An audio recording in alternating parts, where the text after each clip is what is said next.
Sir जय सिया राम। जय Siya Ram. Sir आज की हमारी जो चर्चा है बड़ी विशेष है। हमारे दर्शकों का इसमें बहुत से सवाल है और उन्होंने कहा कि सर से इस विषय में ज़रूर पूछना।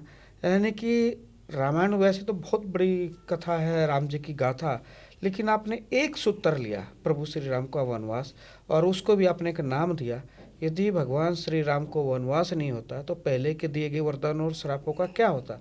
और इस विषय पे एक नहीं, दो नहीं, पाँच नहीं, 10 नहीं, पूरे 100 एपिसोड से ऊपर श्रृंखला चली गई है। ये कोई कई संतों से भी इस विषय पर चर्चा होती है। कह रही ये बड़ा असंभव कार्य था, और माँ कैकेयी के चरित्र से लेकर हमारे जनमानस के लिए इतने संदेश।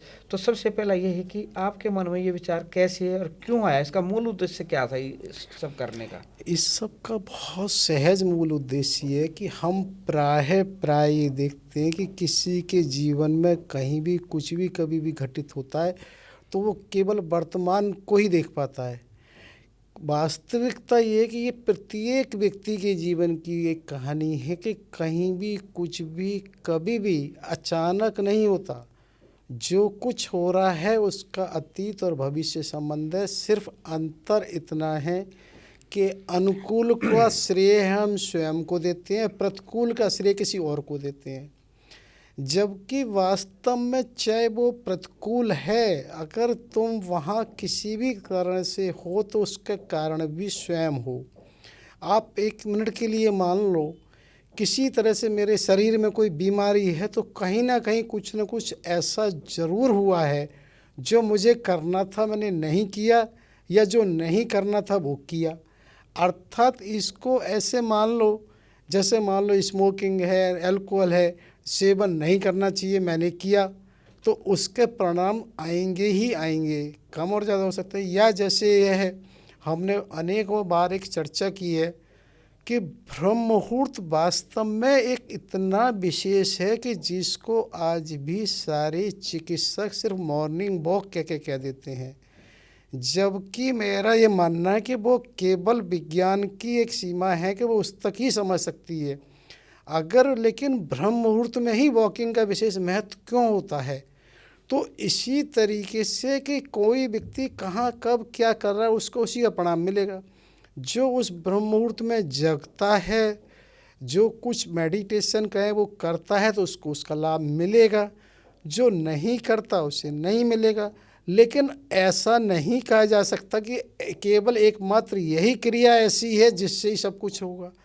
होता ये कि हमें सिर्फ ये विचार करना है कि हमारी कोई भी प्रतिकूल स्थिति है, तीन ही होती हैं।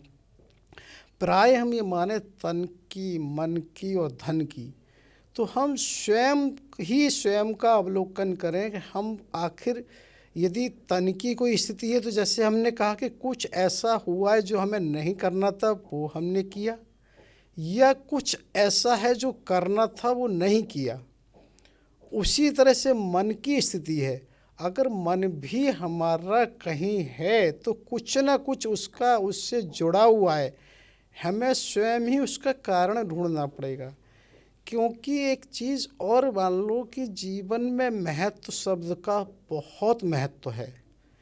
कौन व्यक्ति कब कहाँ किसको महत्व दे रहा है ये बहुत महत्वपूर्ण है। क्या होता था, बहुत अधिक समय नहीं है, सिर्फ 75 वर्ष पूर्व जब भारत एक तरह से स्वतंत्र नहीं हुआ, उस समय की कर्तव्य प्रणाली, अधिकार प्रणाली और वर्तमान की कर्तव्य अधिकार प्रणाली में बहुत फर्क आ गया है।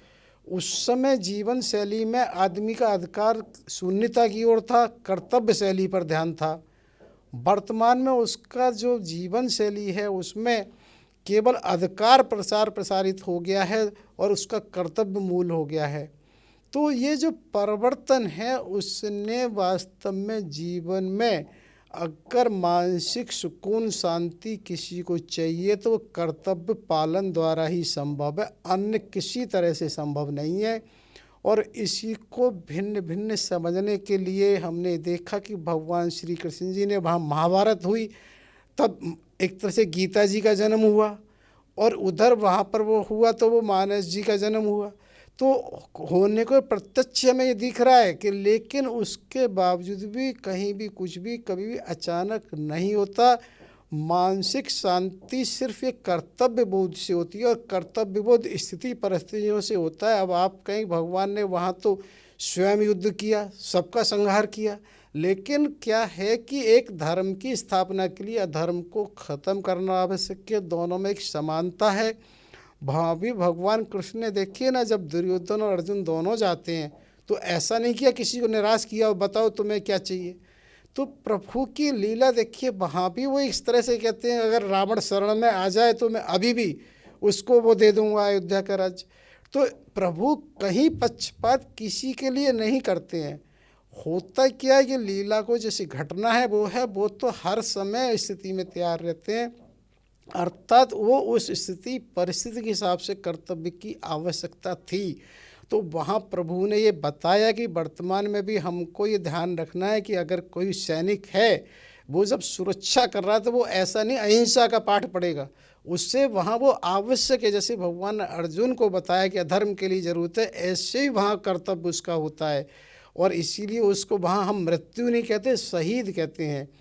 तो ये चीज़ समझने की है कि तन की स्थिति बताई मन की, और मन की केवल और केवल शांति का अर्थ सिर्फ और सिर्फ कर्तव्य में है, और एक तरह से आपको अधिकार में है।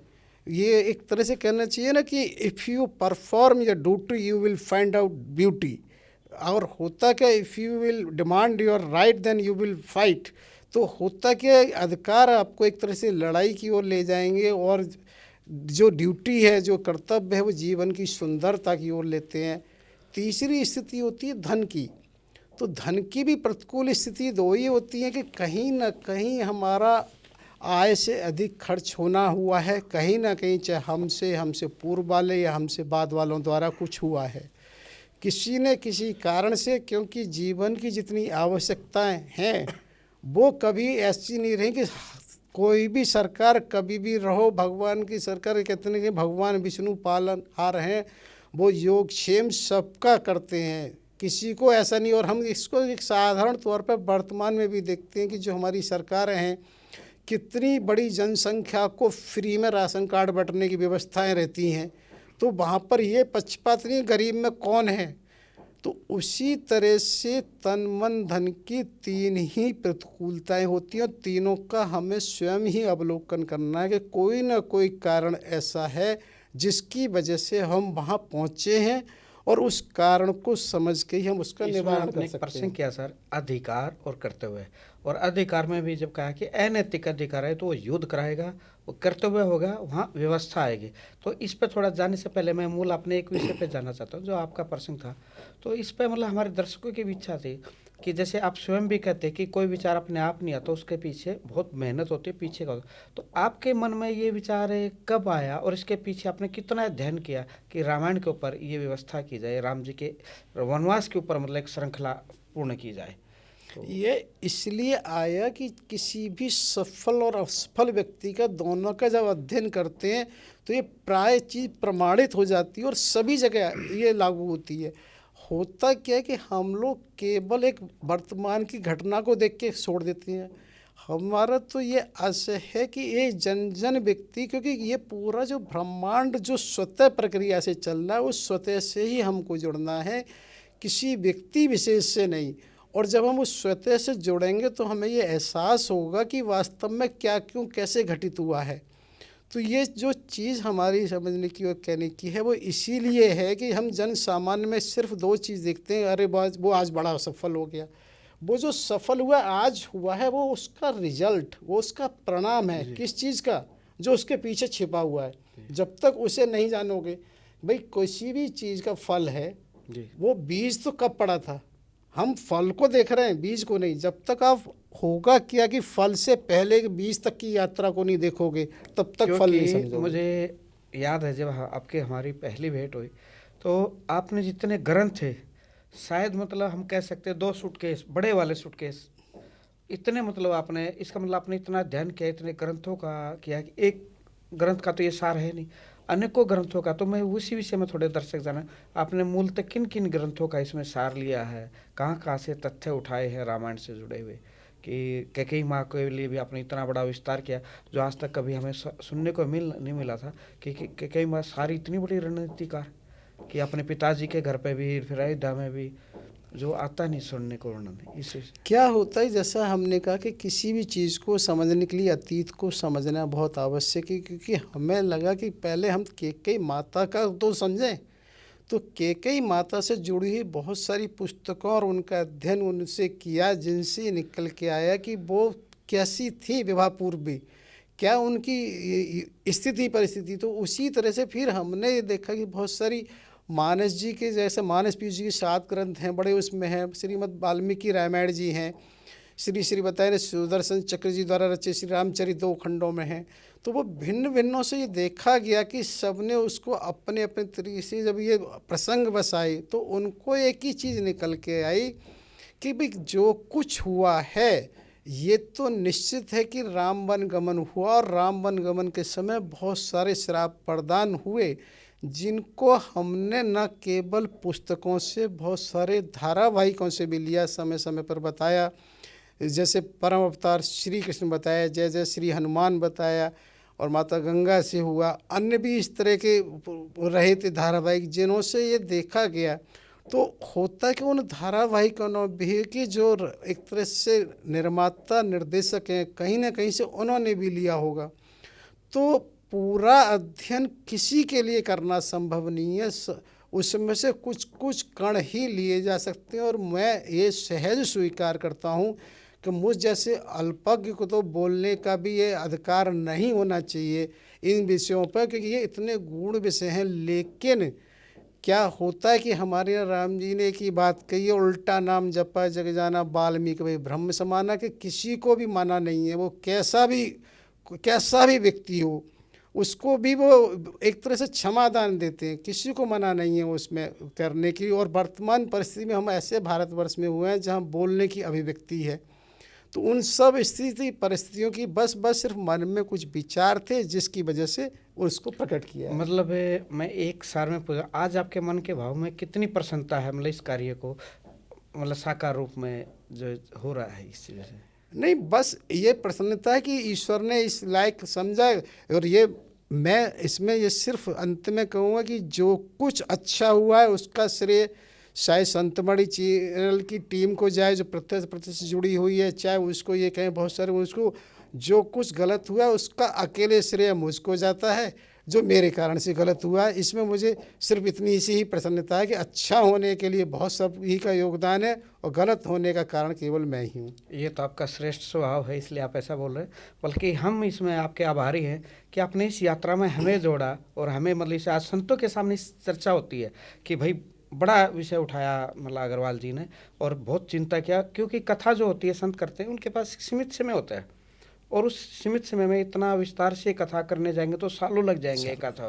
तो कह रहे कि ये अग्रवाल जी को हमारी तरफ से बहुत संतों ने एक बधाई दी है कि उनको बधाई दो। और नहीं, मैं तो उनके चरण वंदन करना चाहूँ सबको, बस कि इसको तो ये अधिकार ही नहीं है कि सबको चरण वंदन बस होना चाहिए, उनका आशीर्वाद है। और ये बिल्कुल महामानस जी में भी प्रसंग आता है, मुँह खोई वाचाल पंगु चढ़े गिरवर दहन। तो ये ठाकुर की कृपा होती है, वो किसी से भी कहीं कुछ भी कराने की स्थिति में हो जाते हैं। बाकी तो मेरा तो कुछ है ही नहीं है। आप हमारे संत वाणी चैनल को सब्सक्राइब करें, वीडियो को लाइक करें, शेयर करें, और हाँ, बेल आइकन पर क्लिक करना बिल्कुल ना भूलें, ताकि हमारी किसी भी वीडियो की सूचना सबसे पहले आपको मिले।